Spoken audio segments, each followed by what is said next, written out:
بسم اللہ الرحمن الرحیم الحمدللہ لا الہ الا اللہ محمد رسول اللہ صلی اللہ علیہ وسلم یا حی یا قیوم یا ذل جلال والاکرام یا ولی یا نصیر۔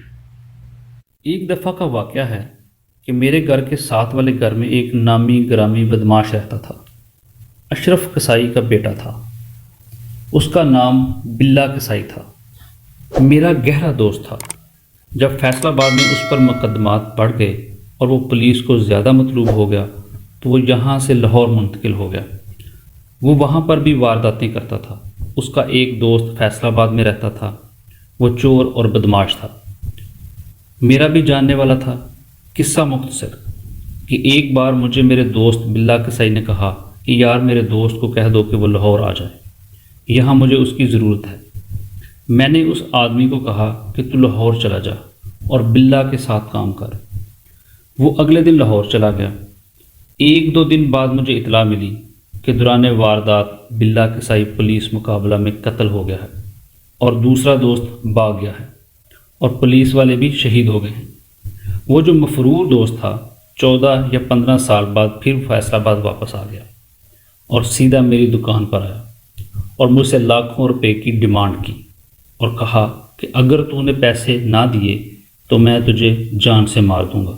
الحمدللہ میں اس وقت میاں جی سرکار رضی اللہ تعالیٰ عنہ کا مرید ہو چکا تھا۔ میں نے اسے کہا تو چلا جا میری دکان سے، اور وہ چلا گیا اور جاتے ہوئے دھمکی دی کہ کل تک مجھے پیسے ملنے چاہیے۔ میں فوراً گاڑی پر بیٹھ کر سرکار رضی اللہ تعالیٰ عنہ کے پاس پہنچ گئے۔ سرکار رضی اللہ تعالیٰ عنہ سے حال احوال گوش گزار کیے اور سارا واقعہ تفصیلاً بتایا۔ سرکار رضی اللہ تعالیٰ عنہ فرمانے لگے، طاہر پہلی بات تو یہ ہے کہ آج کے بعد آپ نے کسی بھی غلط انسان سے دوستی نہیں کرنی۔ آپ نے جب بھی دوستی کرنی ہے دین کی وجہ سے دوستی کرنی ہے۔ اور دوسری بات یہ ہے کہ میں آپ کے لیے دعا کر دیتا ہوں، اللہ اس بندے کے شر سے آپ کو محفوظ رکھے۔ اس کے بعد مجھے واپس بھیج دیا۔ دن گزرتے گئے، ایک دن گزرا، 2 دن، 4 دن بعد بدھ والے دن دوبارہ حاضری کے لیے حاضر ہوا۔ وضو کر کے آپ رضی اللہ تعالیٰ عنہ کی بارگاہ میں پیش ہوا۔ آپ رضی اللہ تعالیٰ عنہ نے سب سے پہلے جو الفاظ فرمائے وہ یہ تھے، طاہر صاحب اس دن کے بعد اس آدمی نے آپ کو تنگ نہیں کیا؟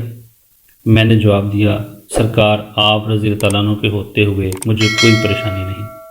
بہرحال اگلے بدھ والے دن پھر حاضر خدمت ہوا۔ سرکار رضی اللہ تعالیٰ عنہ کی خدمت میں پیش ہوا۔ سرکار رضی اللہ تعالیٰ عنہ نے دایاں ہاتھ فضا میں لہرایا اور فرمایا، وہ آدمی آپ سے بہت دور چلا گیا ہے، اب آپ کو فکر کرنے کی بالکل بھی ضرورت نہیں۔ میرے پیروں سے زمین نکل گئی۔ میں آپ رضی اللہ تعالیٰ عنہ کے چہرے کی طرف دیکھتا ہی رہ گیا۔ ایسا لگتا تھا جیسے ساری خدائی آپ رضی اللہ تعالیٰ عنہ کے زیر نگیں ہے۔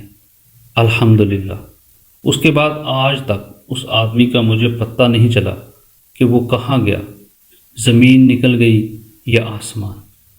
ماشاء اللہ۔